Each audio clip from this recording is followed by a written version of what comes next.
the radical, fundamental principles of freedom, rational self-interest, and individual rights. This is the Yaron Brook Show.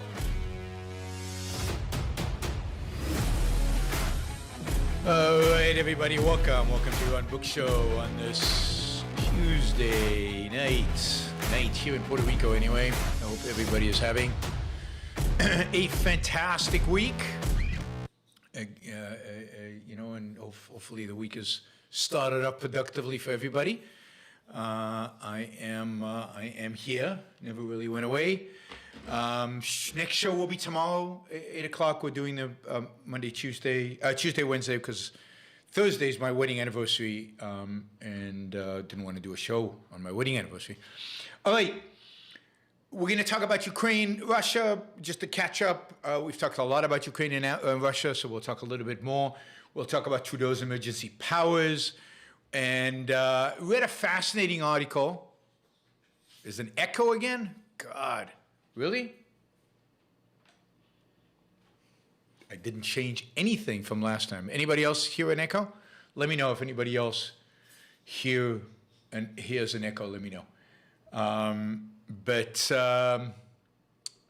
Yes, and then there was an excellent article in the Atlantic magazine about the doctor shortage in the United States, which is important. I mean, the standard for echoes in the show is Wanda Freeman. He always is complaining about the sound quality, so nobody else seems to see an echo, and Wanda Freeman hasn't complained, so I'm assuming everything is good. He says Yaron's last appearance on Lex Fridman is about to become his most watched YouTube video. Whose most watched video? Mine? Certainly not Lex's.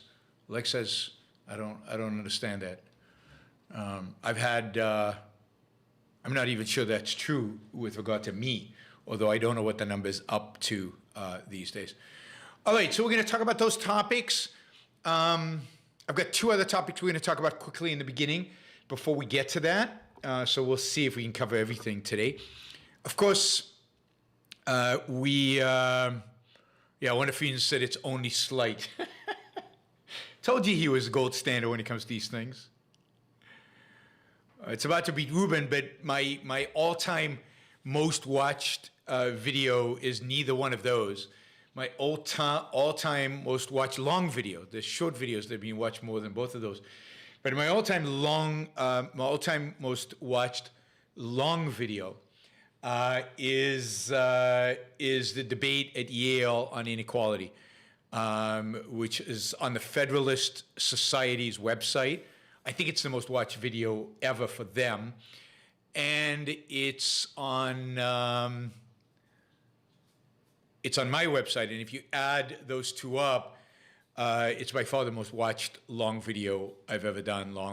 More than interviews, more than Lex, more than I think the Yale video is 440,000 on Lex Fridman. That's great. That's amazing for an interview on nationalism and conservatism and individualism. That's amazing to get that number. Usually, the video at Yale is more than that, particularly if you combine both on my channel, where it's the most watched video ever, and on the Federalist Society website, where it is the most watched video ever. So yeah, of course, the first question I get on the super chat is about Dr. Peikoff, about Leonard. Not surprising, it's why so many of you are here today. I know you're eager. Yeah, I will address that. I will address that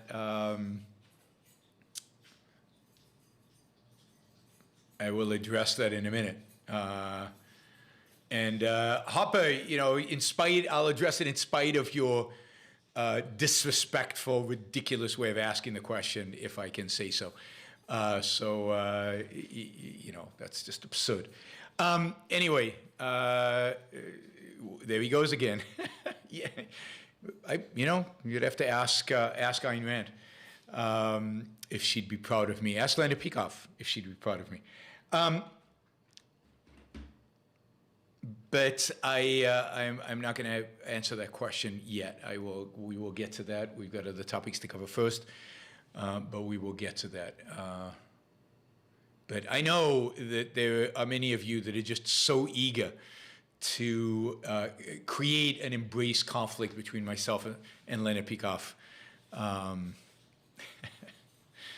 right, let's see. It won't be last. I'll cover it early because otherwise everybody will be in suspense the whole time, as will I. Yeah, I mean, some good news. Two items of good news I want to report. One is, I don't know how many of you know who Mark Andreessen is. Mark is one of the premier venture capitalists in Silicon Valley. He's a big name in the Valley. He's a big name in our culture, I think, particularly among computer nerds, but in the venture community, startup community, tech community. This is a big name. And Mark Andreessen decided to write about Ayn Rand today, interestingly.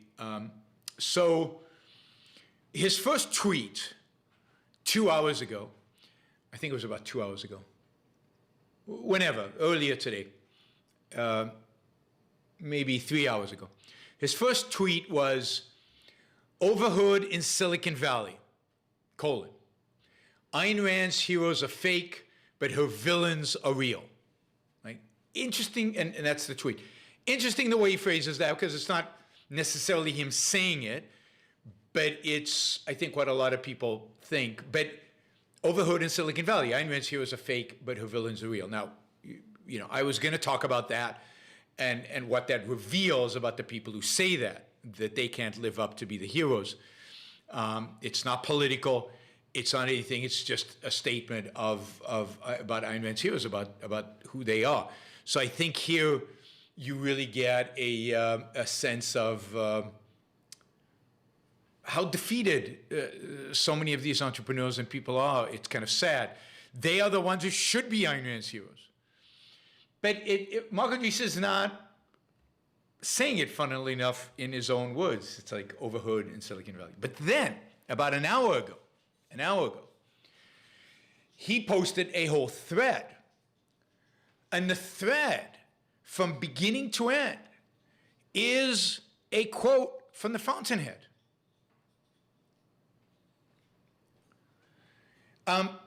It's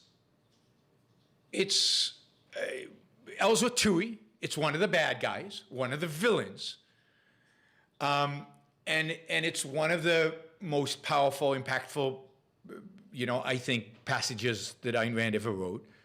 I'll just quote some of it. And I'm quoting Mark Andreessen's tweet. The soul is that which can't be ruled. It must be broken. Drive a wedge in. Get your fingers on it, and the man is yours. You won't need a whip. He'll bring it to you and ask to be whipped. Set him in reverse, and his own mechanism will do your work for you. Want to know how it's done? There are many ways. Here's one. Make man feel small. Make him feel guilty. Kill his aspiration and integrity. That's difficult. The worst among you gropes for an ideal in his own twisted way. Direct man towards a goal destructive of all integrity. Tell man that he must live for others, that altruism is the ideal. Not a single one of them has ever achieved it or will ever. His every living instinct screams against it. But don't you see what you accomplish?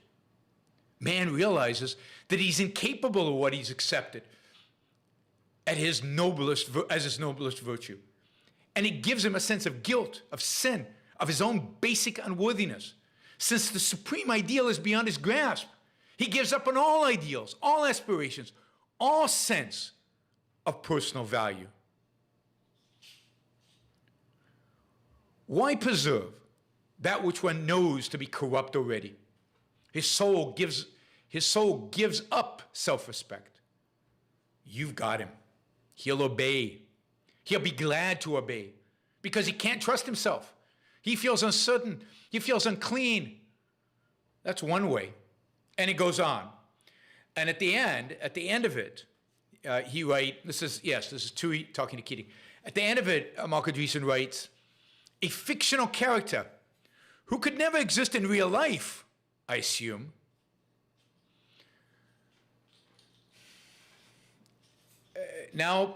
That's powerful. It's a powerful statement. It's a powerful scene. It's reflective of so much of the evil in the world around us. It's a direct criticism of altruism, of the moral code that dominates the world out there, embraced by one of the great venture capitalists in Silicon Valley right now, who, by the way, funnily enough, follows me on Twitter. I encourage you, if you're on Twitter, if you engage in Twitter, then go and make a comment, like it, retweet it, comment on it. Give this some energy. Don't let this die. Let this be a commentary that keeps going. So that I thought that was terrific. It's just terrific, and to see somebody, I don't know if he's just discovered it. I don't know if I think he knows Ayn Rand and has known her for a long time, but why he would quote this today and what's the context, I don't know. But it is it's great to see it. So that's the good news. I think that's good news. Hopefully you guys think it's good news. The second, I'll just mention quickly, I am, as I told you, reading David Deutsch's from The Beginning of Infinity. And I'm on chapter 3. I have a lot of reservations about chapter 1. He's so frigging close, and his epistemology is just keeps missing. I wish he would read. I wish somebody to give him, although it probably too late. But I wish somebody would give him to read Introduction to Objectivist Epistemology. I'm so curious, and listen to Leonard Peikoff's talks on induction. But it would be fascinating to see his response to that. But chapter 2 is really good. Chapter 3 is brilliant. Chapter 3 is truly brilliant, and it makes up for any misgivings I have, although the misgivings still undermine it. So it's so much fun reading an author who I think, based on my limited knowledge, seems to be taking an original view, presenting an original perspective, critiquing what needs to be critiqued, presenting a positive, inspiring view of mankind, of human ability to reason, even though he doesn't call it human ability to reason, of what progress makes possible, of the infinity that is progress. He comes so close to Rand's view with regard to concepts. In a sense, concepts are this beginning of infinity. There's a lot that can be integrated there, and it's interesting. He really needs her epistemology, but you can see what I think is an original mind, a truly brilliant mind, grasping with certain philosophical, certain issues, but just a pro-human being, a pro-life, pro-progress, pro-success, pro-progress. Just fun to read. So far, and I'll keep giving you updates as I read through the book. I'm listening to it. Chapter 3 is definitely worth reading and listening to. So that's two good pieces of good news. Don't skip it. All right. So let's just remind everybody that we have a super chat is open. You can make contributions to the show through the super chat. You can just make a contribution, but you can also ask a question. We already have a number of questions. $20 questions get priority in terms of answering the question. Michael just asked a $50 question. That'll certainly get priority. And I will answer the question generally after particularly if the questions are not on topic, I will answer them after I finish everything else. But please use the tool both to ask me questions and keep the show exciting and interesting and fresh. And of course, use it to support what I do. So thank you all for your Super Chat contributions. I really, really appreciate them. You can use them to make $2. Michael's already made a $50. You can use all of those. Really, really interesting stuff. All right, let's jump in to topics. So. Russia today announced, and there's some reason to believe that they've taken some of the troops away from the Ukrainian border, and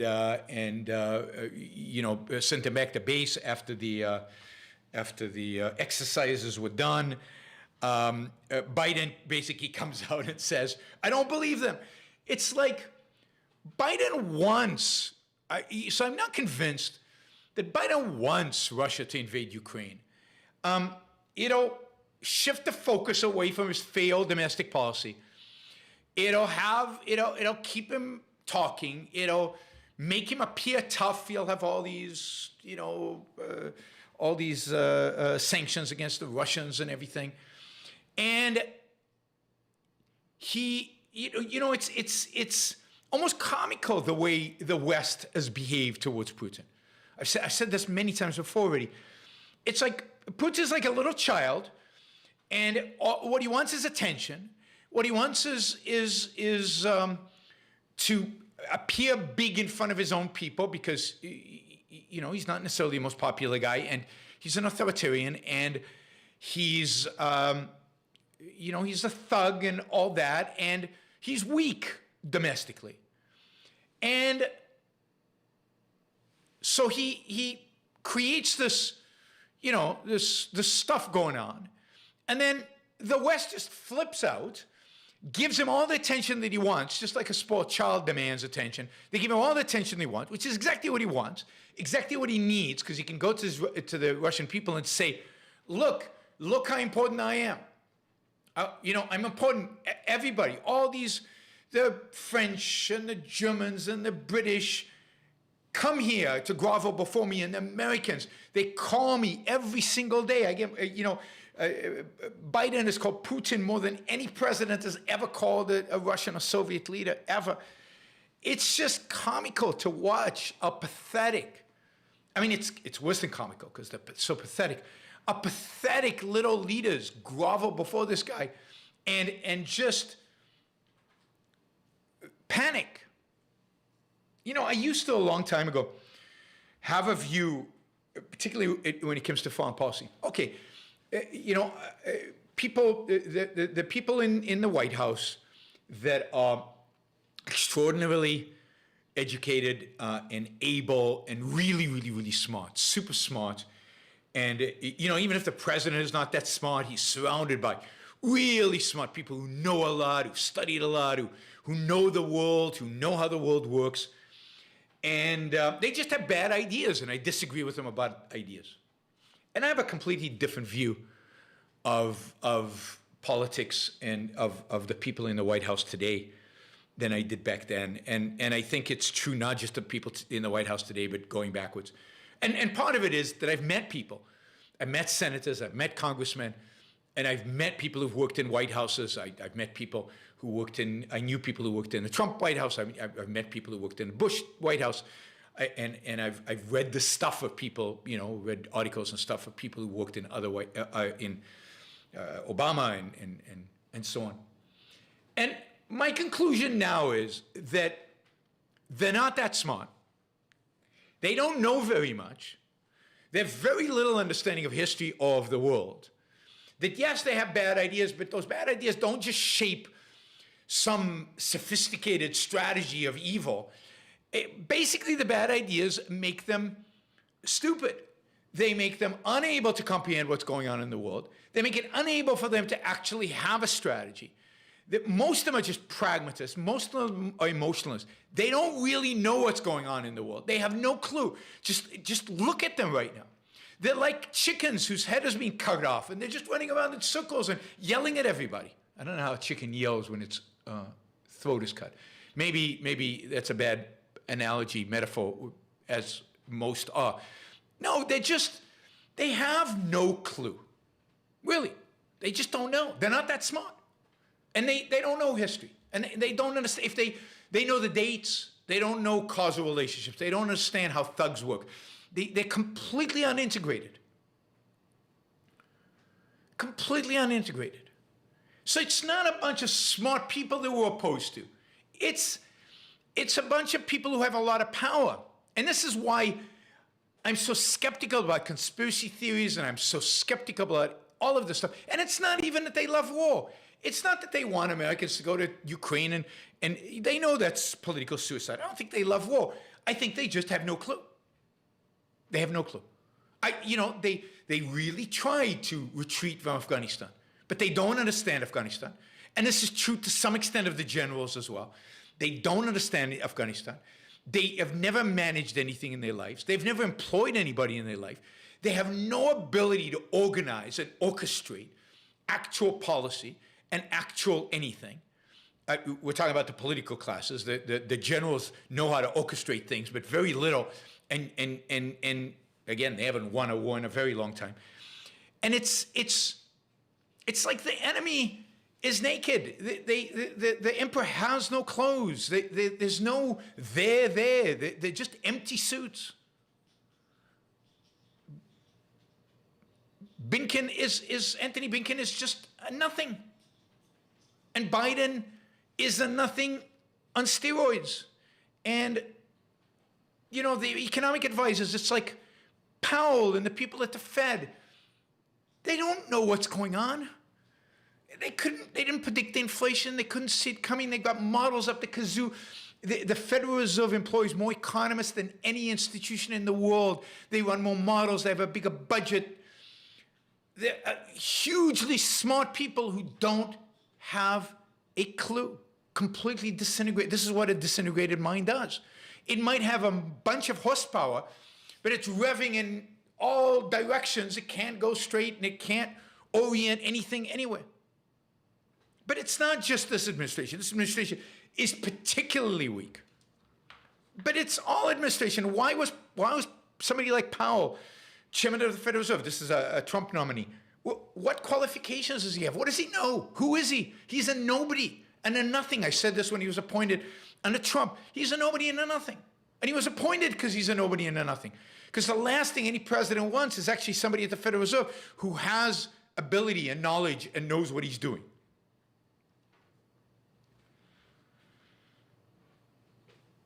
But it's really, really, really amazing to me, right? The incompetence of these people. And it's mostly incompetence. We can attribute evil to it, and ultimately it's driven by evil ideas. But they mostly just have no clue what they're doing. Right? Have any idea what they're doing? Vegan Zombie says 27 million Russians died in World War II versus 418 Americans, and you got to tell me America is the great hero? Yeah. Russia should have lost that war. I mean, whose side are you on? I mean, Russia wasn't the hero of anything. They beat one evil authoritarian and installed by embracing their own evil authoritarianism. There's nothing heroic about what the Russians did. Russians are the bad guys, not the good guys. So they beat Hitler in the name of Stalin. Big deal. Anyway, and Russia would have not won anything if not for American help, it shouldn't have been an ally. The United States should never have accepted Russia as an ally in World War II. Russia was part of the problem. Russia wasn't the solution. And the fact that, we funded Russia. I mean, Iran said throughout world in the 40s, she said, should have just let, not given Russia one iota of help. and let the Russians and the Germans bleed each other out. And by the time we'd enter the war, they'd both be much weaker. Eastern Europe would have never been taken over because we would have taken Eastern Europe by the Soviets. 70 years of slavery. So no, there's nothing noble about what the Russians did, nothing good about what the Russians did, and Russia should have never been our ally back then. Now, Russia today is not as bad as it was under Stalin, but it's not good. It's not a friend.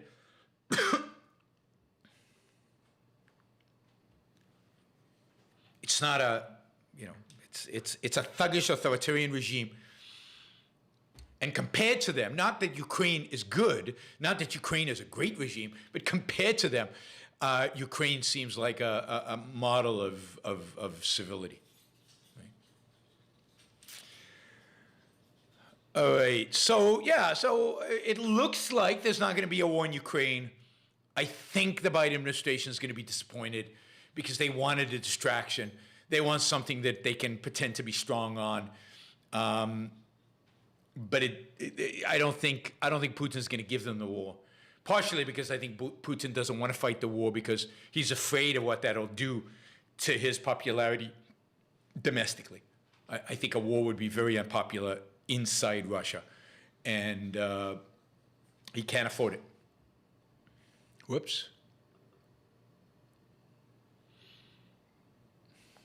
Let's see. Oh, Ryan asked a relevant question, so I'll take it. Do you feel that way about AOC now, too? She's not smart, just okay with words, but stupid with bad ideas. I don't know how smart she is. I think she is because she manages to answer questions pretty good on the fly. She's got really bad ideas, but she's incompetent. She's good at marketing. She's good at presenting those ideas. She's good at tilting the conversation in her direction. She's good at the marketing of politics.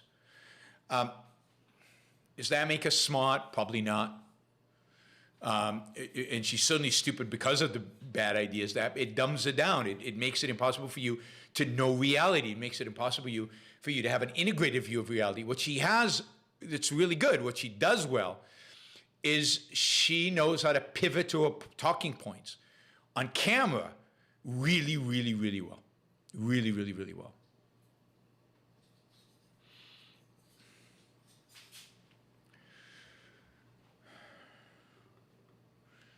All right.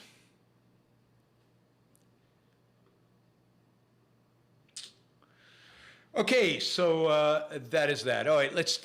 I'm not going to read Hopper's question because it's the whole point of the question is to insult me. So I'm not going to read it. I'm just gonna say that he asks about my view of Dr. Peikoff's statement about the Russians, about the truckers, because I want to talk about Trudeau's emergency powers. So it's on topic. Look, I agree with almost everything Leonard Peikoff said. Our only real disagreement, and this is a disagreement that goes back 10 years. It goes back to that disagreement about immigration. Because we don't disagree about immigration in a free country. During my debate with Leonard, he basically he acknowledged. It's his philosophy more than it is mine.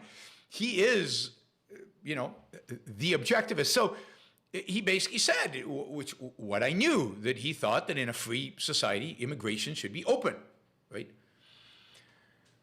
Our disagreement was about the state of the world as it is right now. And whether it was so bad right now, whether we were so close to complete collapse, and whether that complete collapse was a result of immigrants voting for the Democrats or not, was a big part of that disagreement. It was a disagreement about our estimates of the state of the world and the relative damage of, Democrats winning elections relative to otherwise, right? And I think that is the source, to a large extent, of our disagreement about Trump. And I think that's the source of our disagreement about the truckers. I completely agree with Leonard that if we're in a state of tyranny, or on the verge of a state of tyranny, if tyranny's here, first of all, in the state of tyranny, everything's allowed in a sense. Whatever you think will move us towards a state of freedom, or slightly greater freedom, or making your voice heard, or just standing up, is absolutely legit. And I said that. I said, if particularly if what we were talking about here was a revolution, then if we're in tyranny, then let's have a revolution, and I'd be supportive, maybe, right? Depending on who exactly was revolting and what were they revolting for, what were they trying to achieve.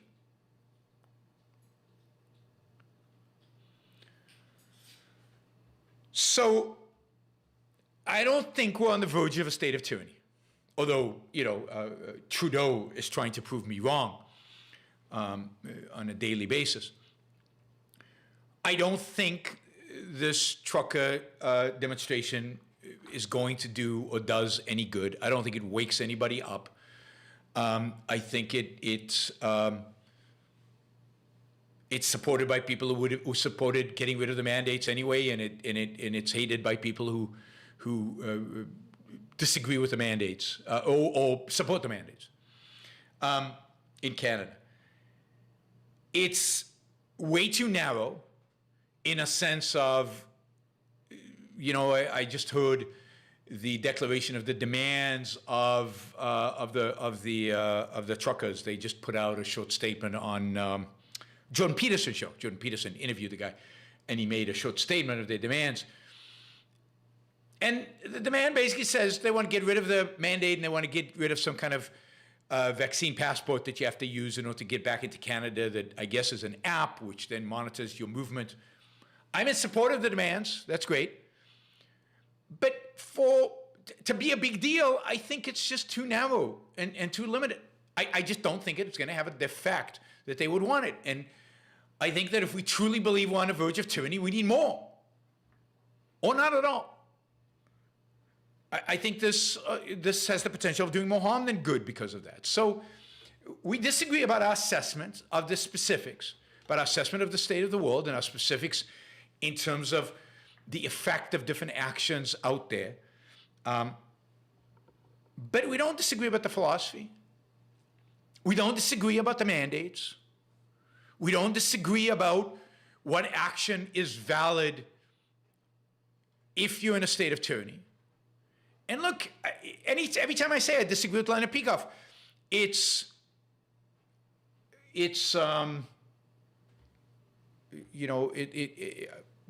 say it with great trepidation because I don't like to disagree with Dr. Peikoff.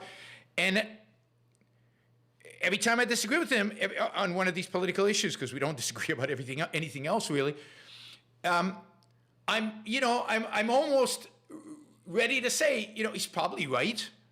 He's smarter than I am, and he knows objectivism more than I am. But I have a different view of the world in terms of where we are and where we're going and how bad it is and how bad it's likely to become quickly. And on top of that, what are the actions necessary in order to stop it? And this idea that, this insulting commentator put out, what did he say? I'm going to read it anyway, I guess. I'm sure you disagree that we should just carry on asking politely for our freedom back. It should be any day now. I mean, it's just insulting and stupid. I've never asked politely for my freedom back. I've said I considered the revolution if I thought we could win and if I thought there were enough people on my side. What politely? What are we talking about? What have you done? What has any of you done that's more than I've done to try to bring about freedom in this country? And I've actually spoken at protests. I was thinking about that as I was complaining about protests. I've spoken at protests. I've gone out there into the street. How many of you have done that? So I know anytime Leonard Peikoff disagrees with me and makes it public, it's a fantastic opportunity for you guys to come after me. So be it. I'm big enough and I can handle it. I have immense respect for Leonard. And as I said, whatever, you know, I don't disagree with him anything in terms of the philosophy. And it's mostly, you know, when we do disagree, it's about our assessment of the state of the culture and the actions, the efficaciousness of particular actions that will slow it down or not, right? So that's my view. You guys want to call me names, yeah, as I think some people are. You want to, you know, this guy sent in a $20 question, so he's supporting the show. Thank you for supporting the show. I really appreciate that. All right, let's talk about Justin Trudeau's emergency powers.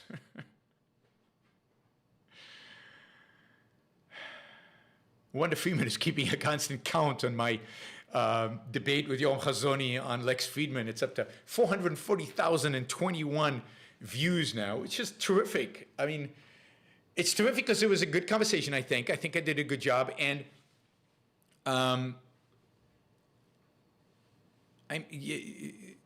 because that's a big number for kind of political philosophical debate. It's a big number. Tazy says, I'm sensitive tonight. Yeah, I'm always sensitive when people bring up Leonard Peikoff. Right?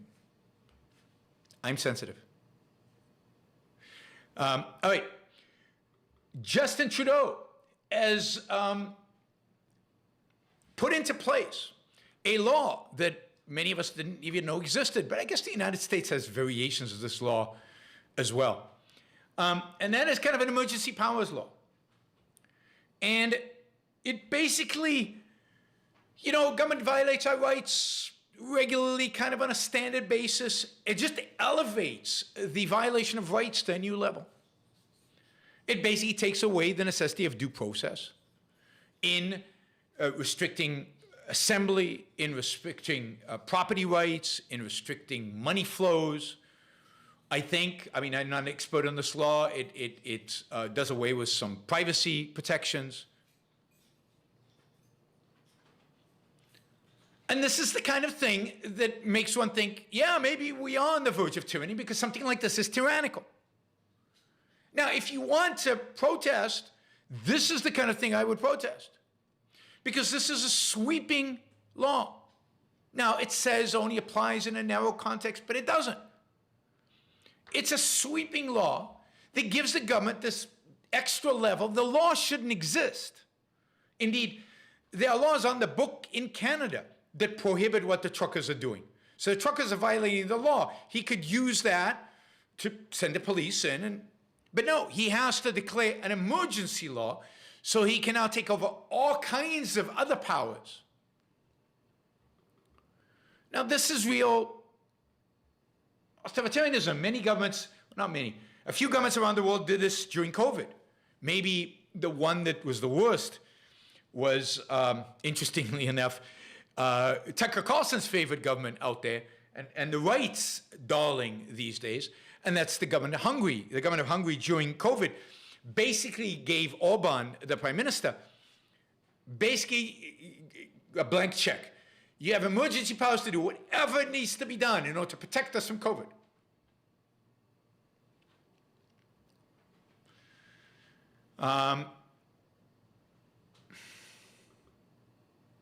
So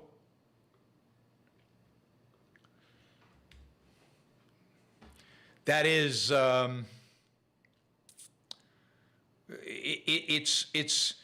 it's crazy.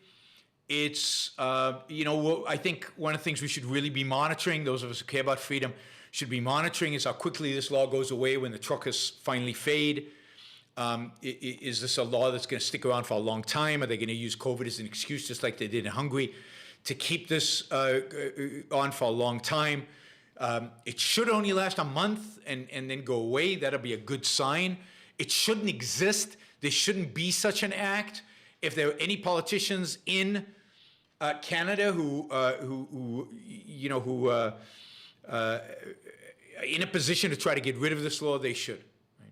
Now, the same kind of stuff we saw, I don't know if they did it through a special law, how they got away with it, But what they did in Australia and New Zealand is unconscionable, just unconscionable, in terms of the liberties that are going away. By the way, one of the things that's happening with COVID is that state after state and province after province in Canada are eliminating the restrictions. The mandates are going away. You know, New York has done away with them. Another state just announced today. Washington, D.C. is doing away with mask mandates. So the mandates are basically going away. They're not, you know, so far from this round of COVID. Now, we'll see if there's another variant. We'll see what else happens. We'll see what happens if there's a spike. But so far, almost all the mandates in the United States and many of the mandates in Canada, particularly in the west side of Canada, are slowly being phased out and going away. And many countries in Europe now have no mandates. I mentioned this in the show before. So this thing is going away in spite of, I think, the power lusters wish that it didn't. I think they know that the populations have given up on this and they're fed up with it and they don't want it. I think people have made their voices heard all around the world, well before the truckers went on the road.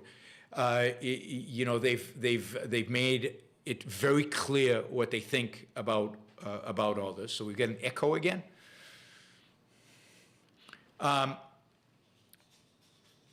And what happened to the sound? Something happened to the sound. God.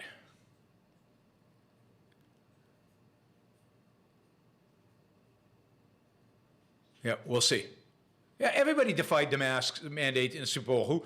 Did you see anybody wearing masks in the Super Bowl? I watched the audience. Almost nobody was wearing them. Certainly not the governor. Nobody pays attention to this stuff. I mean, some people do, but almost nobody pays attention to this stuff. For all intents and purposes, I mean, that's right. California today announced that they're doing away with the mandates. So, I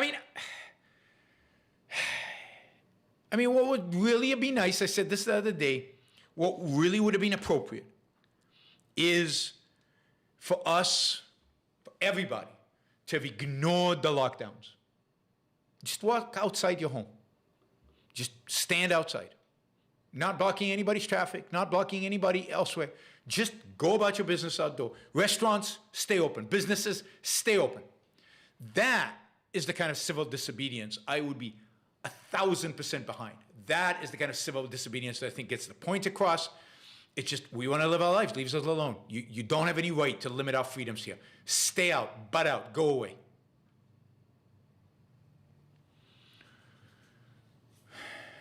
So that would have been awesome. That's the kind of civil disobedience that would have been cool to see. Just ignore the mandates. Just ignore them. But it didn't happen. It didn't happen. And I don't know if it'll ever happen. I don't know that it'll ever happen, unfortunately.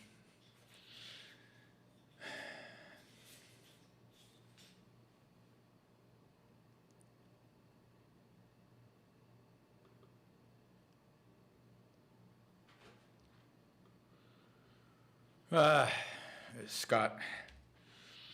LP said, I believe that totalitarianism is in the form of some kind of national socialism, is on its way, that the Democrats are pushing forward. Isn't it fair to see that the Democrats as the main threat? It's no question that the Democrats are pushing forward, but I still think that the main threat is the response that they will get. It's the Hitler to the communists in Weimar Germany. I don't think it's the communists. The communists are not going to take over the United States. The left will not dominate the United States. The left will not establish an authoritarian regime. And therefore, our focus should be, our efforts should be, our energy should be dedicated towards saving the right, being an opposition party, trying to help people who have good, who can serve as good opposition. That's fine.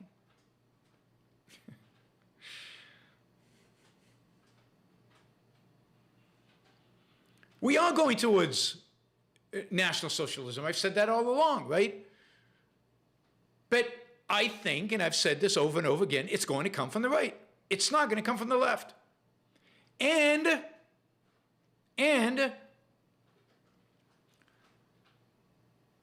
that doesn't reduce the threat that the left poses. I don't know what words to use to explain this to you that I haven't already tried to explain.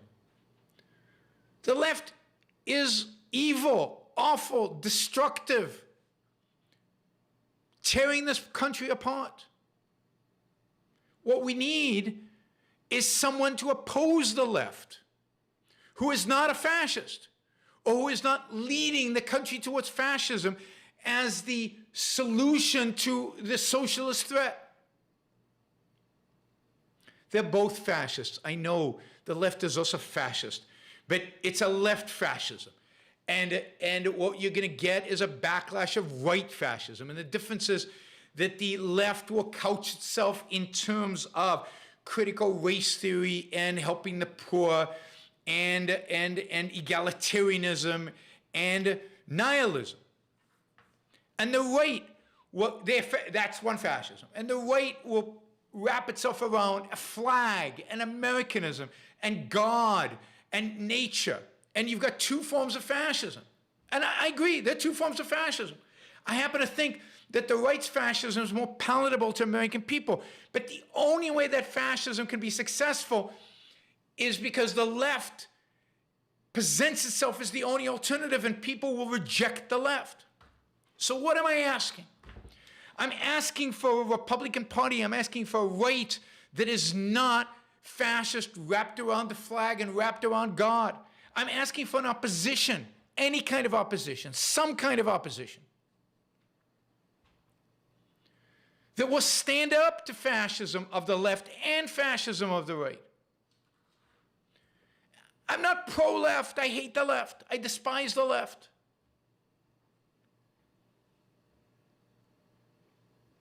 And is culturally left-wing fascism more prominent? Is it? I mean, culturally, if you mean in schools and education establishments and things like that, yeah, but politically it's not.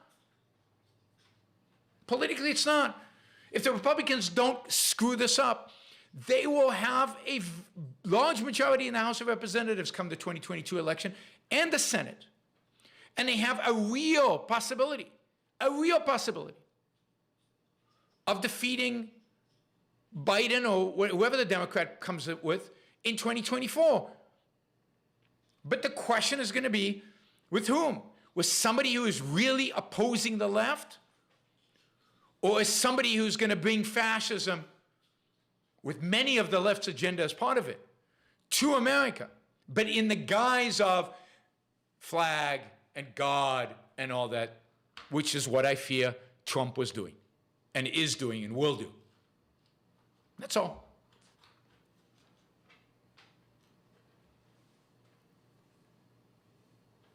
It's not an issue for who's the bigger threat, the left or the right. The fundamental question is authoritarianism a threat to America today? Yes. And the challenge we face is, how do you confront that authoritarianism? And to me, and this is where people disagree, but to me, Trump is not a challenge to authoritarianism. He's not. And the Republican Party needs to be punished for voting for Trump so that we can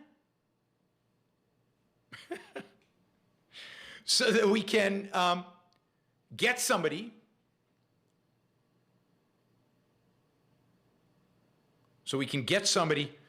better. If we don't get somebody better than Trump, then it was all for nothing, but then it doesn't matter. We're heading towards authoritarianism no matter what. If Trump is the solution to the left, we are heading towards authoritarianism faster than any of us could imagine.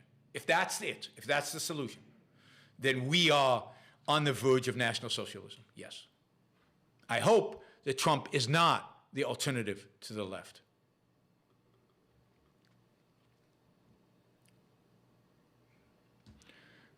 Vaccines are not mandated in the United States. The Supreme Court was quite clear on that. Cobb asked if Dr. Peikoff hates me. It seems like it.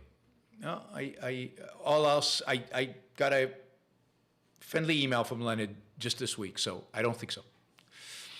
I hope not. I hope he doesn't hate me. I don't think he hates me. There's no reason for me to think that he hates me. But you know better, Cobb, because you have a direct link, I'm sure, to what he's thinking. God, you guys are something. That was a paid question. That's why I answered it. I try to answer all paid questions.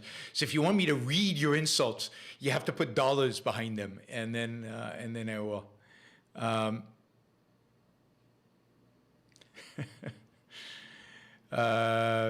Colt says, as an outsider to objectivism, look on the bright side of the disagreement with Leonard Peikoff. You can use it as ammunition against trolls who called objectivism a cult. Good work, Brooke. Keep it up.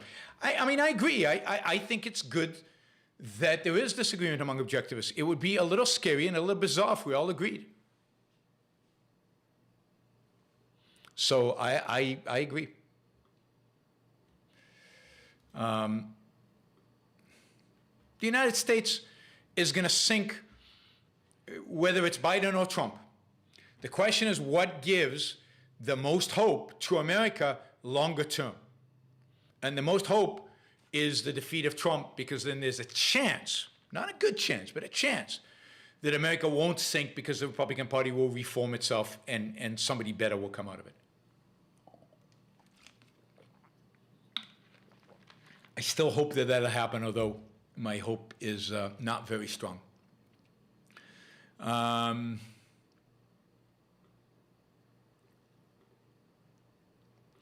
Yeah, thanks, Stephen. All right.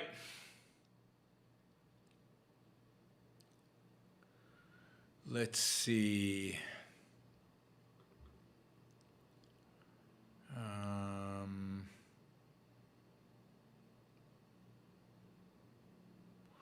Yeah, I'll just say this and then we'll go on.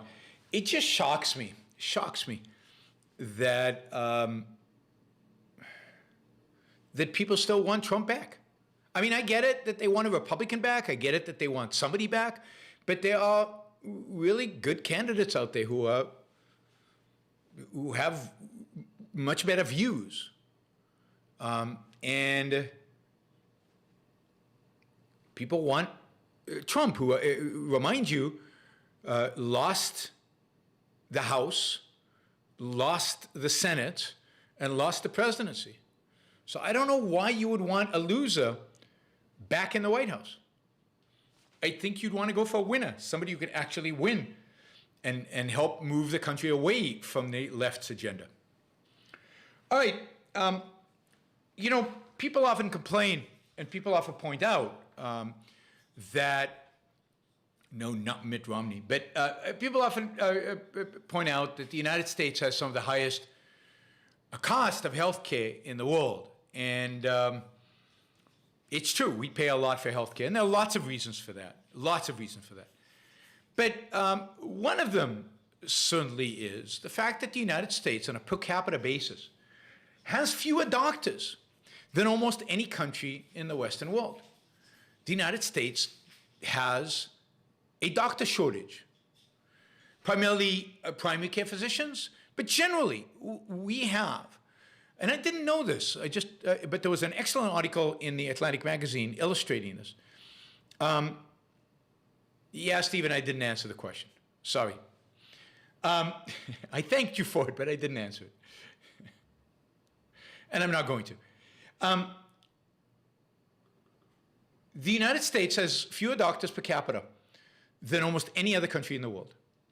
Countries like Switzerland have a substantially higher number of doctors per capita than we do. And a country like Sweden has, relatively speaking, a freer healthcare system than most of Europe does. And probably in some ways, less of a mess than the American healthcare system that's neither here nor there and is in some respects the worst of all worlds. So I didn't realize that one of the reasons that healthcare costs are so high, why doctors charge so much, is because of shortage of doctors. And the question is, why does the United States have so few doctors? And it turns out that, I don't know, around about 40 years ago, 45 years ago, there was, the doctors decided that there were too many doctors in the United States. And they basically used their influence to start dramatically shrinking medical schools. They started making it more difficult to get in, started shrinking the numbers of students going into medical schools, started shrinking the number of people studying medicine in the United States. And they dug this massive hole where, you know, we have a shortage of doctors now, but it was worse 10, 20 years ago, or 10 years ago. And even though we're now accepting more students into medical schools, it's not catching up. And part of the reason for that, of course, is, well, I mean, what happens when there's a shortage? Well, when there's a shortage of something, you can charge a higher rate for it. So doctors have been raising their fees while making sure there's no more competition. So the American Medical Association and other associations are basically being actively, we're trying to restrict the number of doctors that get licensed in the United States of A. Now, we can get a whole debate about whether the government should license doctors or not. Clearly not. It's a violation of rights. Somebody should license doctors, probably medical schools and medical associations and, different professional groups. But licensure is wrong. And then you use the licensure, which is what the doctors are doing, to limit the number of doctors who study in your schools. Now, it's not just that we have fewer students going in. It's also that as compared to other countries, studying for medicine is a lot longer of a process than it is in other countries. In the United States, first you go to undergrad school, and then you go and get a medical degree. And it adds, and then you do, in a sense, an internship, what counts as an internship for 3-4 years. And it's insane. The amount of debt these students go into, and the amount of time it takes them. Most other countries around the world, you can go into undergraduate as a medical student, and within 6 years, you're done. You don't do these 2, 4-year, 5-year, 6-year things. And they don't have this crazy internship system, and they produce more doctors per capita out of their medical schools. But again, this is all meant to slow the process down, weed out people, let them drop off, and ultimately reduce the supply so the costs can go up. But then, of course, so that's one way in which they do it. Then, of course, there's another way. One of the ways in which they do it is they dramatically restrict the ability of foreign doctors to work in the United States. Even though these foreign doctors are trained, some of them at some of the best medical schools in the world, they can't just come to the US and practice. Again, they have to get licensed, which means they have to go through a whole process. I had an uncle who lived in South Africa, who was a dentist, been a dentist his whole life. And his 3 daughters all moved to the United States. They all lived in LA, my first cousins. They all lived in LA. And he would have loved to move to LA and start up a dentist practice. But he couldn't. Even though he'd been a dentist all these years, fully qualified. He would have to take a test, go back to school, take a test, do all these things to get a license. Now that's ridiculous.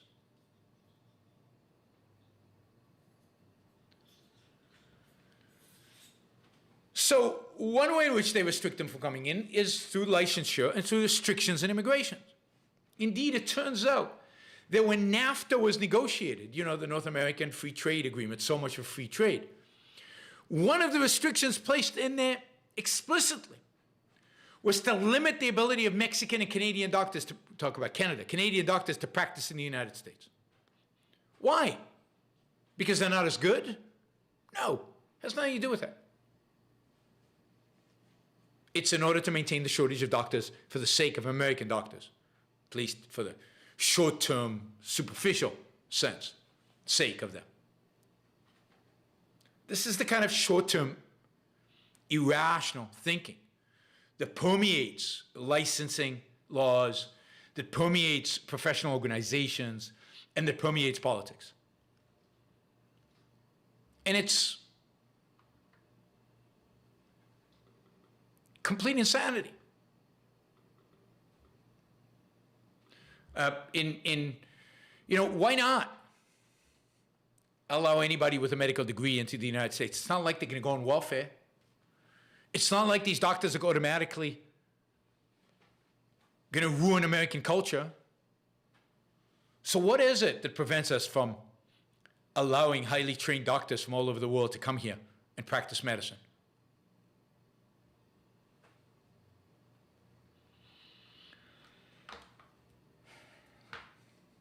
Think about the quality of life that would improve for all of us. Who cares that their countries need these doctors? I don't care about other countries.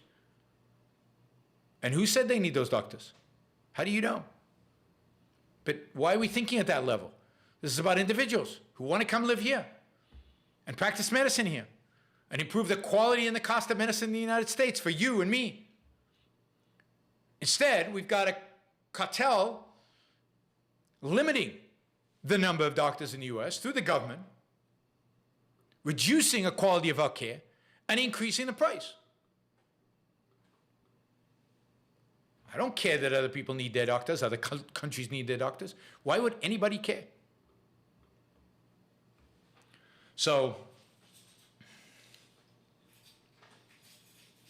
yeah. Anyway, there is a writer. Let me just see if I can find the article. There's a writer in the. Let me do this one second.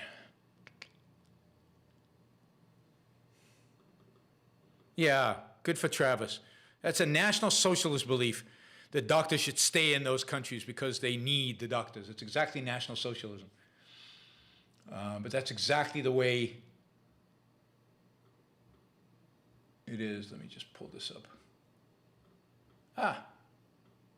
No, not that. All right, I'm gonna pull this. I'll show you the. Let's do a quick screenshot of that.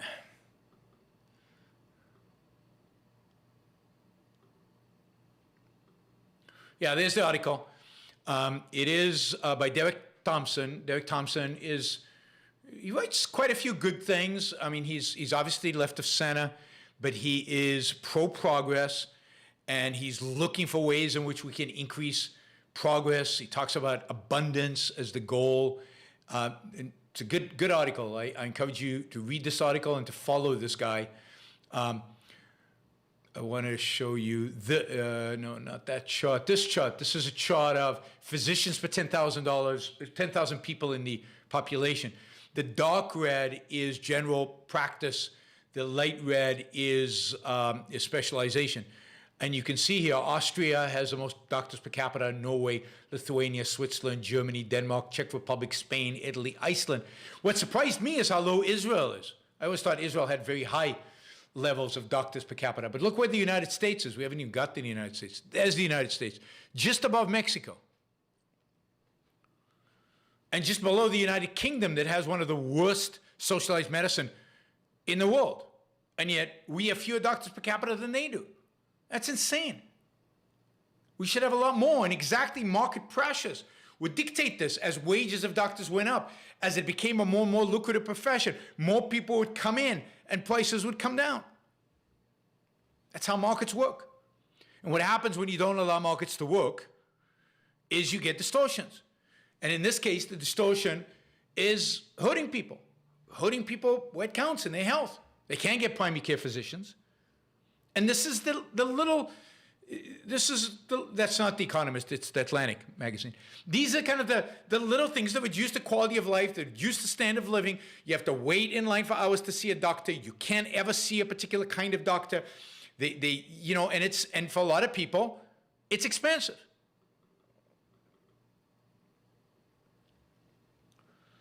So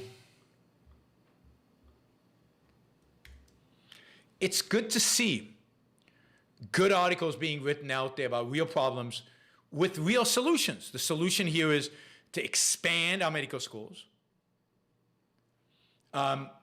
to do away with any restrictions, to let real competition be there, to stop these controls, and to open up our borders generally, but certainly to doctors. And to get rid of licensing laws broadly. Now, I know people don't like the idea of licensing laws in the United States, right?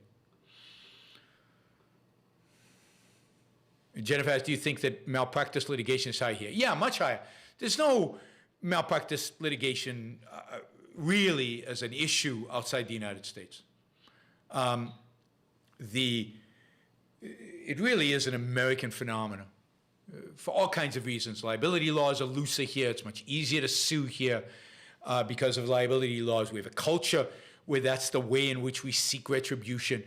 And then when you have socialized medicine and doctors, for example, in the UK, working for the government, well, who are you going to sue? The government? The government doesn't, you're not going to get very far with that.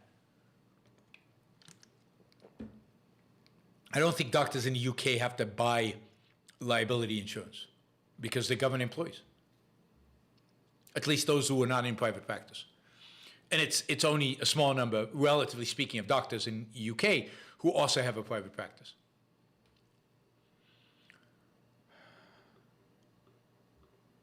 What do you call a person who graduates last in their class from the worst medical school?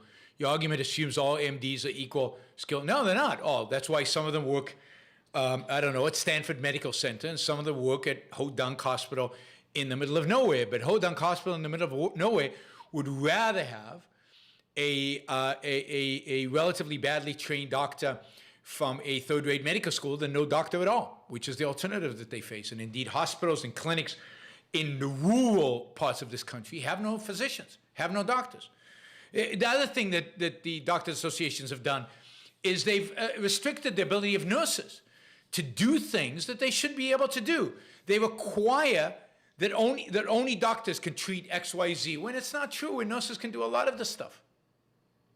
Again, partially away, again, let the market filter. Now, again, what happens, what about, I don't know, all the nuclear engineers who graduate, and some of them graduate from Ho Dunk universities? What's going to happen to them? They're going to build nuclear power plants. They're going to implode.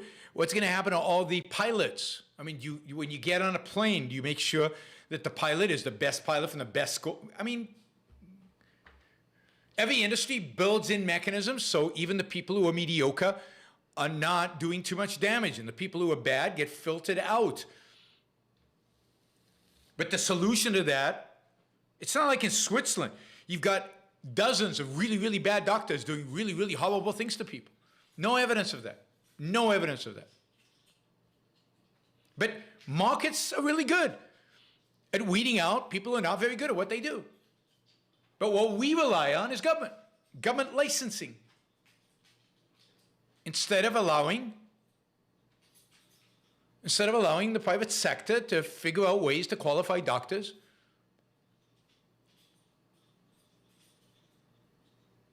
and to make sure that we're not letting the really bad ones in.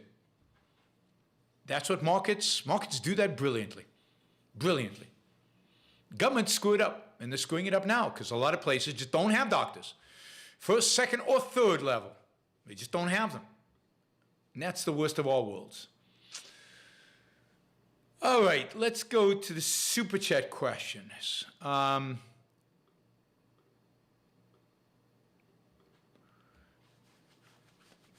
I am going to leave Tazy's question to last because it's such a good one.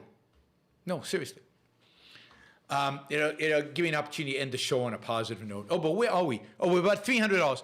So, we still got $300 to go to make this a $600 show. Hopefully we can.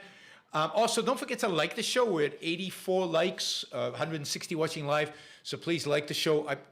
I don't know. What do you guys think of the pinned statement at the top?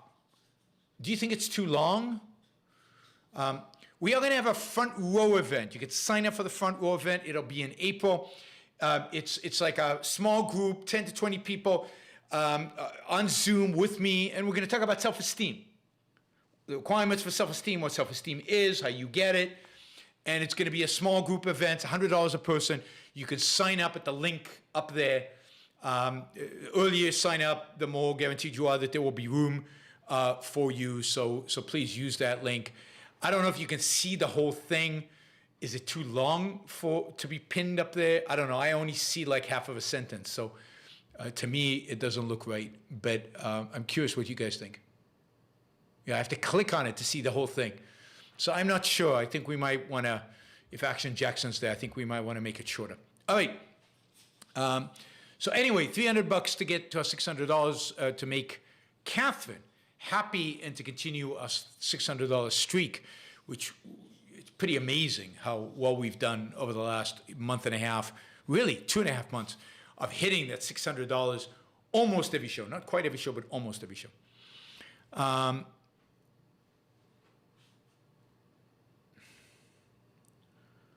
right. Ashton asked, it is okay to just stick to myself, be self-dependent, pursue what I rationally want. I ignore the critics and pursue my goals with relentless stoic mindset. Well, I'm not sure stoicism is the right approach there, Ashton, but I think I know what you mean. Yes, you should follow your values. You should think about what you want. You should go for it. And you should be self-dependent and independent. And doesn't mean you shouldn't have relationships and friendships and other people around you, and hopefully other people support your goals. Just stick to them and go for it. That is the rational, proper attitude. Absolutely. Liam, no, I'm going $20. Campbell, Adam, Christianity's heroes aren't real either, and its villains are the people that follow their ideas.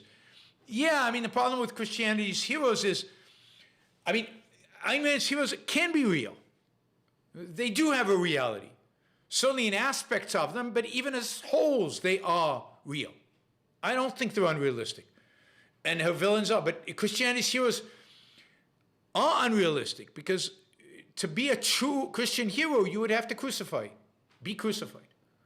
Because that's what it ultimately means. It ultimately means sacrificing everything, which is life, to the demands of fill in the blank, God, the needy, whatever altruism demands. Christianity depends on your interpretation of Christianity, I guess. Oh, Michael had a $50 question. Since when did obesity become acceptable?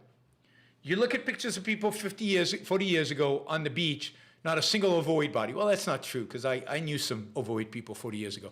You weren't alive 40 years ago. I was. Also, the buff people have gotten a lot more buff. Athletes have way more muscle definition today than a generation ago. Yeah, I mean, there's this whole, you can't body shame people. You can't criticize them for their weight. All body types are beautiful. No, they're not. They're just not. Some body types are more beautiful than others. And some bodies where the person has neglected the body completely are not nice at all from a beauty perspective. They have no aesthetic value. And since obesity is unhealthy, that's the primary reason not to be obese. But yes, we've abandoned that attitude of self-respect towards ourselves and towards being healthy and taking care of ourselves and treating our body and our minds well. It's so crucial. And today people are more buff because people are wealthy and they have more time to buff up. So the people who take care of themselves have the time and the science and the resources to really take care of themselves. But health is beautiful. Health is part of what makes beauty. Part of why certain people are beautiful is because they look healthy. Now, sometimes we, just because of our features, even when we're healthy, can't look that beautiful. But what makes beauty with regard to the human beings is symmetry, which reflects a certain symmetry and health, right? Symmetry and health. So choose to be beautiful. Choose to be healthy. Dave asked, I think you should have named your book Inequality, Who Cares? Instead of Equal is Unfair. You would have got way more interviews, invites, YouTube views. Do you think you will reach 40K subscribers by June? Everybody's a critic these days. Everybody has an idea of how to make your stuff better and more successful. Maybe you're right, maybe you're not. I don't know. It's equal as unfair. Will I get to 40,000 subscribers by June? By June. So how many months do we have? March, April, May, June. So by the end of June, that's 4 months. That would take over about 2,000 subscribers a month. No, I don't think I'll make it by June. I hope so. I mean, that would be phenomenal. At the pace we were going at, I would have 200 a day would have made it well before June. We'd have to go at a pace of what?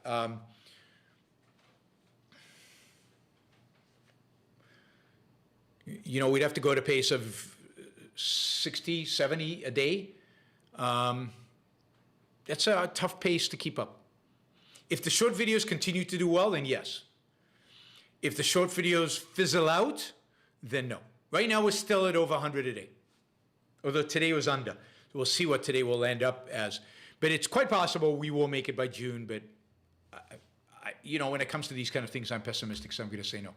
All right, not a lot of questions left, not a lot of time left to support the show. We're short $300. Would be great to get there. All right, let's see.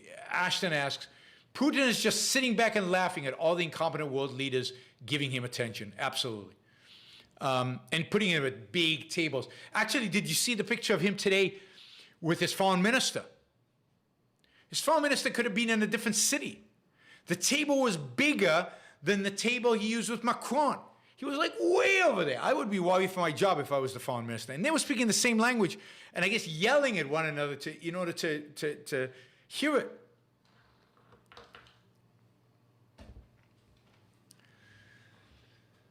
Let's see. Chris, two things. One, if altruism, charity is your ideal for selfish reasons, is that compatible with living an objectivist life? No. Altruism cannot be an ideal for selfish reasons. Altruism is the negation of all selfishness. Altruism is the idea that you place the lives of others above your own, that their lives are more important than yours, that your whole purpose in life is to serve them. That can't be egoistic. That's the opposite of egoism. And charity, you can make charity an ideal in a sense that you could work for a charity and you can be the CEO of a charity, or you could do really important work for charity and so on, and be productive in that capacity. Yes, but very few people can do that kind of work. Ultimately, charity is dependent on somebody producing wealth.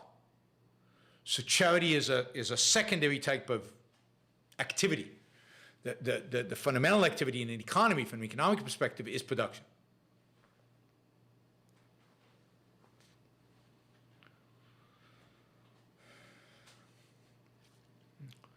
So that is, so you can't have altruism and selfishness. You can have charity and selfishness. But I don't think most people do. I don't think most people think of it. I don't think most people engage in it for those reasons. I think most people are charitable out of guilt, not out of a selfish desire to help other people. But I do think it's consistent to being both selfish and charitable, up to a point for the right reasons, if it's thought through, if it's rational, if your charity is rational. Altruism is a different thing. Altruism is an ideology. It's a set of ideas. It's a philosophical concept. And it means the negation of any selfishness.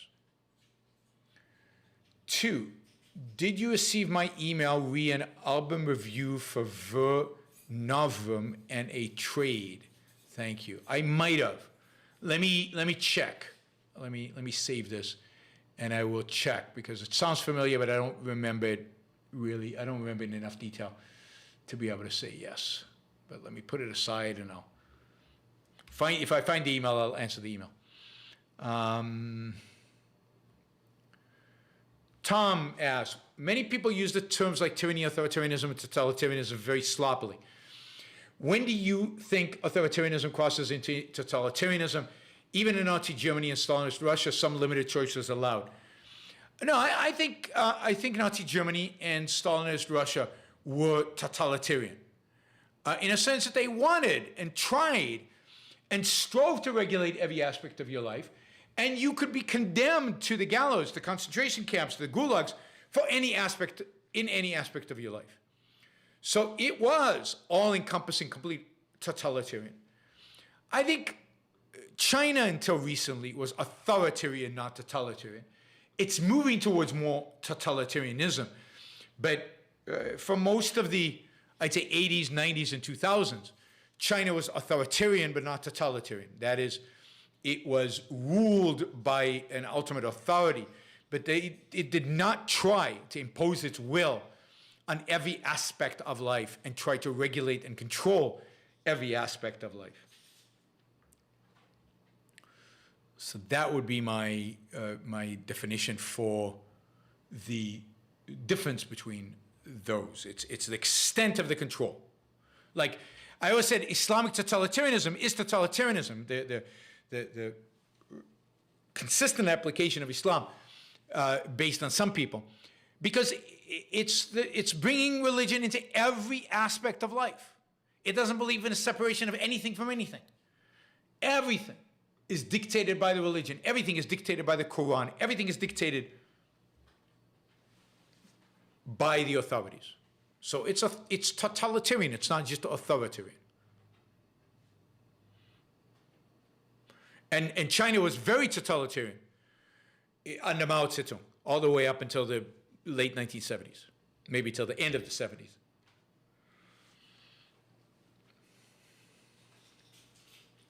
All right, thank you, Ashton. I think we're very close to the, very, very close to 600 mark. So Catherine might not be disappointed today. Okay, Ashton asks, is the United States an empire? If yes, do you agree that such an empire goes against its own ideal written in the Declaration of Independence? No, I don't think the United States is an empire.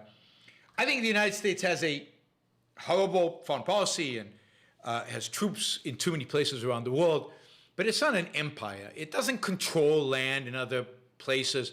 It doesn't control other people. It doesn't try to impose its will by force on other countries in the same way as, oh, I'm sorry, we're 150 short. I thought for some reason, I thought we were 565, not 465. So still 140 short of the goal of 600. So I was a little too optimistic there. So I don't think the United States is an empire. I think it does, in many respects, it goes against the ideals of the Declaration of Independence. And part of those are the extent to which the kind of foreign policy that it runs, where it's got troops in 120 different countries. But it's not trying to rule those countries, funnily enough. I mean, it's a real example of foreign policy of altruism.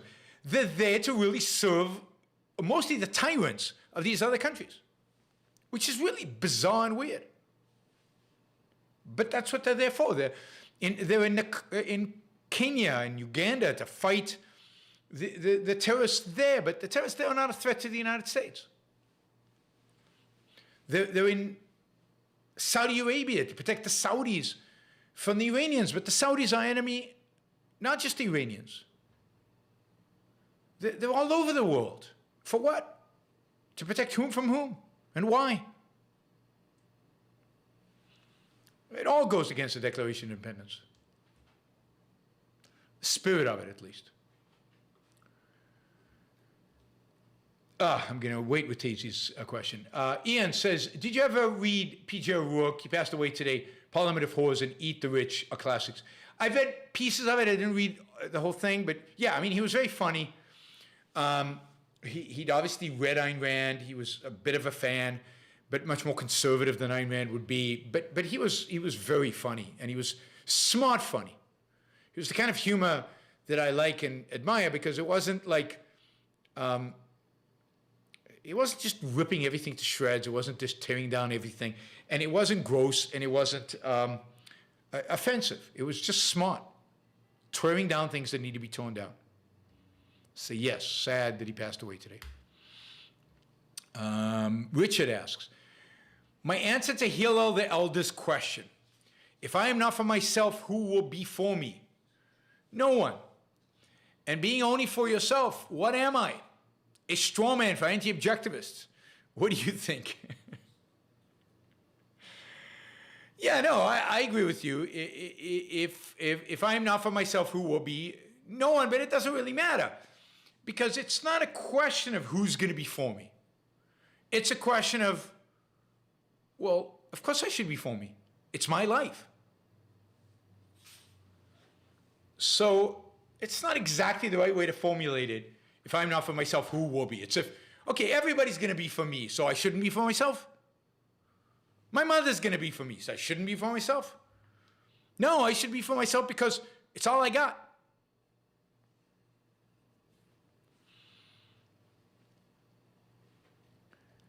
And being for myself, and being only for myself, what am I? Well, that's a narrow view of what it means. I am only for myself. But what does that mean? What does it mean to be for myself? What it means to be for myself is to care about the world in which I live, the people that I care about, the well-being of sometimes even stranger. But that's because I care about myself. In a sense, these are all extensions of me, my values. So it's, he wasn't he wasn't an accurate philosopher, and he certainly wasn't an objectivist.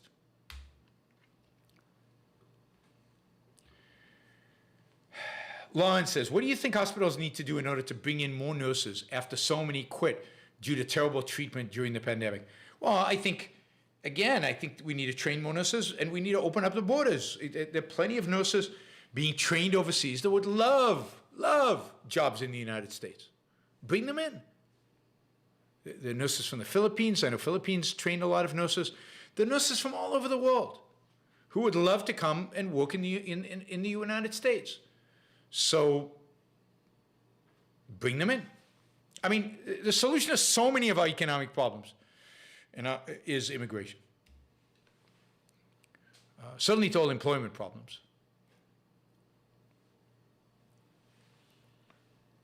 All right, Steve, I'm going to wait with that. So I'm going to wait with Tazy and Steve-O's questions till the end.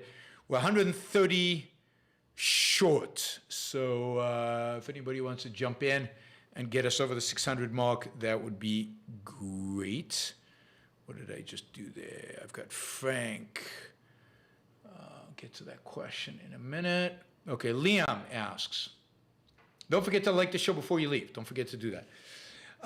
Liam says the left, workers of the world unite, Canadian truckers unite, the left, no, not like that. Yeah, I mean, what's an interesting phenomenon has happened to the left. The left has abandoned Marxism. It's abandoned the idea of the working class. There's a whole article about it. Where did I see it? And so the left has completely abandoned the working class. In some respects, you could argue the working class has abandoned the left. The left has become the political ideology of the rich, of the educated, particularly educated, more than the rich. It's become the ideology of the educated, of the people who go to universities. And it's completely detached from what working class wants and what working class cares about. And the left doesn't care about working class anymore. So they're not about workers of the world unite. They're about, I don't know, ethnic group X of the world unite. And even then, not too much, only in our terms. And you can't really unite because even within ethnic group X, there are 92 different genders. And some of those genders are being are more discriminated against than other of the genders. So you can't really unite anybody because we're all fragmented into tiny little units of oppression. And it's a competition of, so the left is incomprehensible. There's no unity, and they don't talk about unity. So the left is completely gone, and what's happened is, and I don't think this is necessarily a good thing, but what's happened is that the right, both in the UK under Johnson and in the US under Trump, has figured out that they can capture the working class because the working class hates the left, as you know. And so what they've done is they cater to the working class. They've dropped their opposition to the welfare state. The conservatives in the UK and the conservatives in the US, the new conservatives, are not opponents of the welfare state. They want to protect Medicare. They want to protect Social Security. They want to protect welfare. They will, they promoted checks to everybody. They promoted the inflationary policies of writing everybody a check and sending it in the mail. They want to bring jobs back, so they want industrial policy, which was what the left stood for. They want tariffs, which is what the left stood for. They want limitations on trade, which is what the left stood for. They want better labor conditions all over the world, which is what the left stood for. So what the right has figured out under Johnson and Trump is that they can carve out a whole section of the left's economic policies. And by doing that, they can attract the working class to them. Now, that's not a good thing. It gives them power, but it just makes them right-wing socialists. And that's what they are. That's what Johnson is in the UK, an environmentalist, welfare state-loving, right-wing socialist. And that's what Trump was. So again, the left has won. It's won without even knowing it, because its Marxist ideas have moved over to the right, and all they have is identity politics. And identity politics, as I said many, many times, are never going to work. There's never going to be a winning coalition in America, long term, based on identity politics. Won't work. Won't work. Mark, thank you. Mark, 70 Canadian dollars. Canadians who support me. Wow. There are quite a few of them here.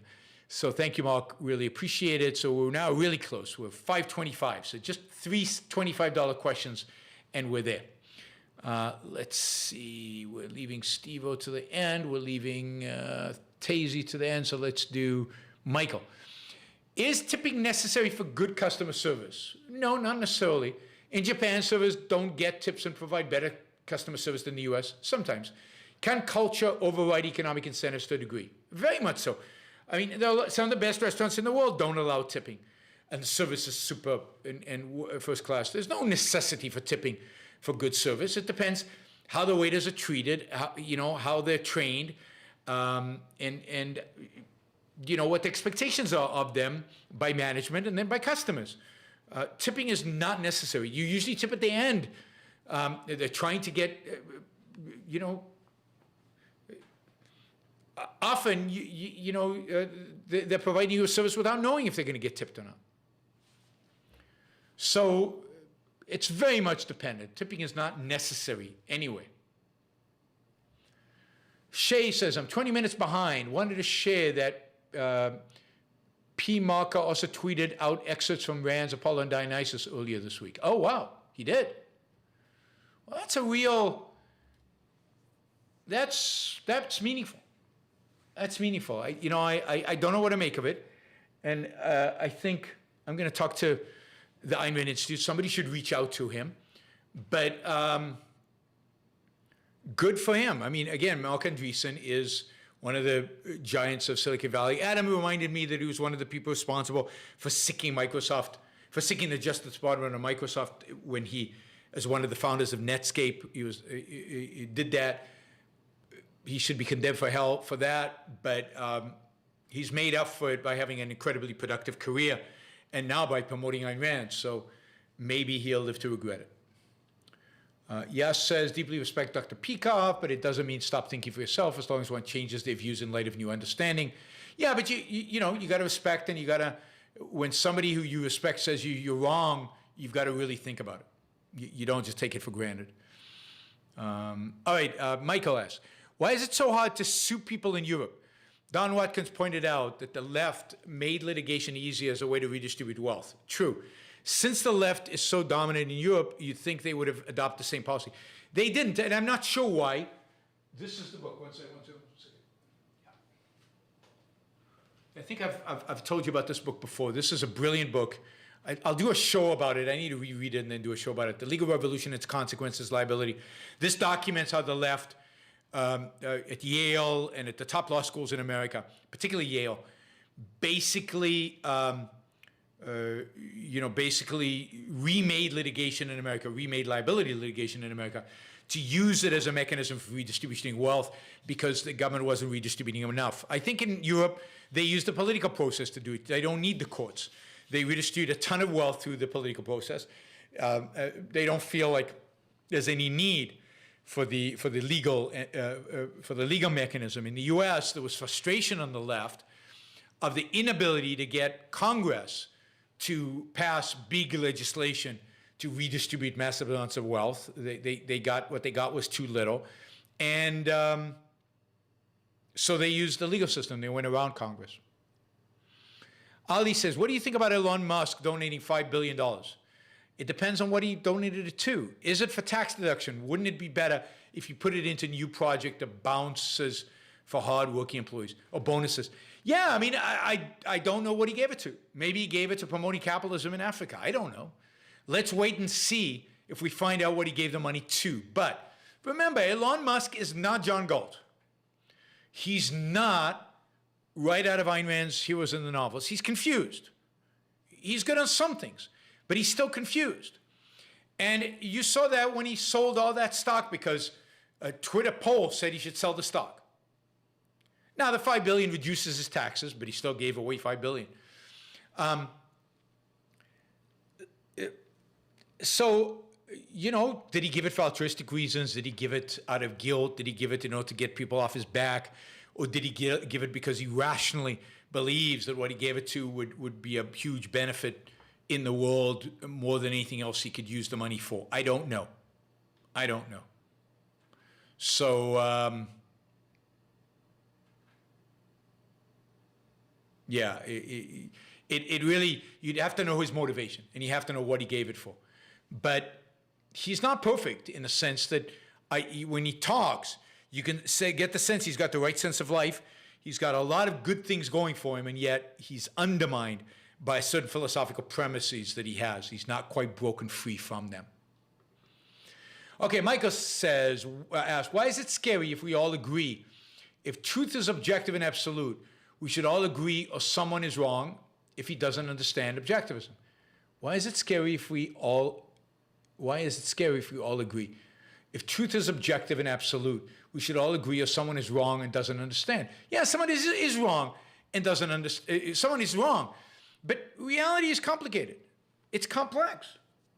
The facts of reality, how to integrate them, what to integrate them around, your particular context of knowledge versus somebody else's context of knowledge. Remember, knowledge is contextual. It's true that somebody is right and somebody is wrong, but it's not obvious who is. And it's not at all obvious that who is right and who is wrong is a reflection of their knowledge of objectivism. So it is scary if we all agree about everything. Because then it's a cult, and you're not thinking for yourself. It can't be that we all evaluate every single phenomena out there in the world the same way, because we all bring a different context of knowledge to it. It doesn't make us all right. But it's very difficult, particularly in complex predictions about the future. Imagine if we all agreed. We would never trade. We would never trade stock. If we all agreed about the future, there would be no trading.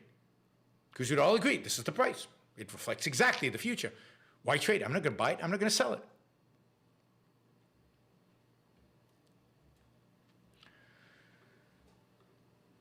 All right, Frank says, outside of Ayn Rand, what do you think of Professor Robert Nozick's work like Anarchist State and Utopia? Did he get into Rand's ideas or undermine?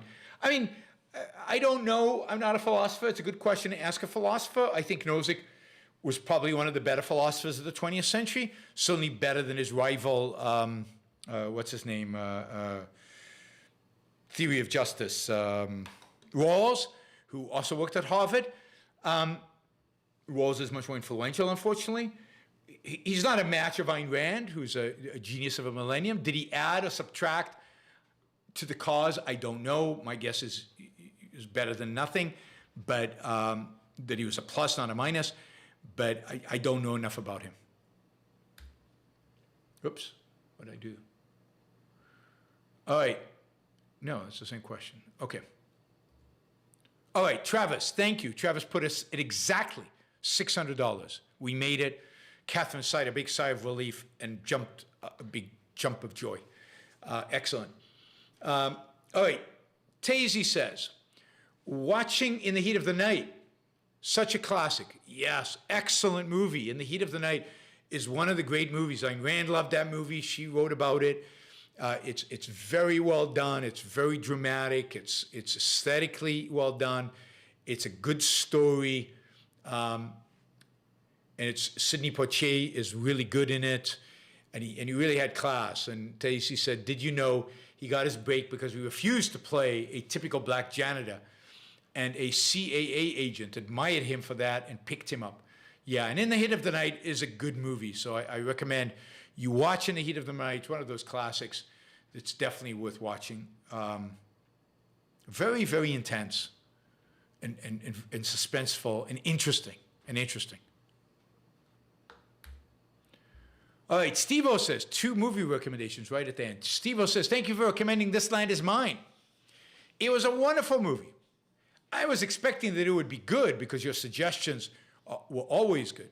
I didn't expect it to be so powerful, better than Casablanca. I said it was top 5 of all time. It's one of the great movies. It really is. So if you haven't seen This Land Is Mine, go watch it. This Land Is Mine. Somebody said it's on Prime or something like that. It is a great movie. It's a great movie. And the theme of the movie, I'm curious what Steve-O thinks since he just watched it. The theme of the movie is heroism in spirit and in action. Heroism in spirit, in speech, and in action. And the hero at the end of the movie is the person you'd least expect to be the hero. He overcomes obstacles. He exercises his free will. He pursues his values against all odds. And he stands up. He stands up in the face of evil. It's a beautiful movie, beautifully acted. It has Charles Laughton in it, who's one of the great actors, I think, of all time. Anyway. Okay. No spoilers. No spoilers. All right. Next show is tomorrow, 7 p.m. East Coast time, same place. Thank you, everybody. Don't forget to subscribe if you're not a subscriber. Click that button and subscribe, and then you'll be notified every time I go on live, every time I put up a new video, a short video, a semi-short video, a super short video. Please consider supporting the show, becoming a monthly contributor at YaronBrookShow.com/support, or a Patreon or Subscribestar. And please don't forget to like the show before you leave. It really helps with the algorithms. Thank you to all the people who supported the show through the Super Chat today. It was great. I really appreciate that. And we made it to 600. And I will see you all tomorrow. Bye, everybody. Have a great rest of your